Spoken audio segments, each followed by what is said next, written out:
No, ఇప్పుడు జాతీయ హోదా ఏంది? కాళేశ్వరం ప్రాజెక్టు డిపిఆర్ వచ్చి 38,000 కోట్లు, 1,20,000 కోట్లు ఎట్లా అయింది? నో, ఫస్ట్ అతను పెంచిందే అపరబ్రహ్మ.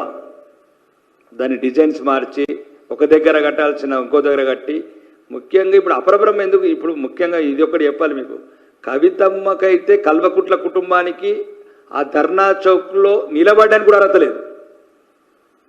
ప్రజాస్వామ్యాన్ని ఊపిరి నిలిపి శాంతియుతంగా ధర్నాలు చేసిన ధర్నా చౌక్ను ఎత్తేసిన కల్వకుట్ల కుటుంబం ఈరోజు ఏ ముఖం పెట్టుకొని పోయింది కవితమ్మ అక్కడికి? ఈ ప్రపంచంలో ఎవరికైనా అర్హత ఉండొచ్చు, కానీ ఆ ధర్నా చౌక్లో ఉండడానికి మాత్రం కల్వకుట్ల కుటుంబానికి మాత్రం అర్హత లేదు. ఒకటి. రెండోది, అపరబ్రహ్మని గౌరవనీయ పిసి ఘోష్ గారు కమిషన్ పిలుస్తున్నది. సీనియర్ రిటైర్డ్ జడ్జిల వాళ్ళు, న్యాయాలు తెలిసిన వాళ్ళు, ధర్మాలు తెలిసిన వాళ్ళు, రూల్స్లు తెలిసిన వాళ్ళు, వందలాది మంది ఇంజనీర్లను పిలిచారు, రాజకీయ నాయకులను పిలిచారు, ప్రొఫెసర్లను పిలిచారు. దాంట్లో ఇన్వాల్వ్మెంట్ ఉన్న ప్రతి ఒక్కరు పిలుస్తున్నారు. దయచేసి కవితమ్మ డాడీకి ఇంకొక లెటర్ రాయు, daughter to daddy, daddy daddy. అప్పుడు ఏదేదో మాట్లాడినావు, అపర బ్రహ్మన్నావు. మీరు కావాలంటే వీడియో మీద చూడండి.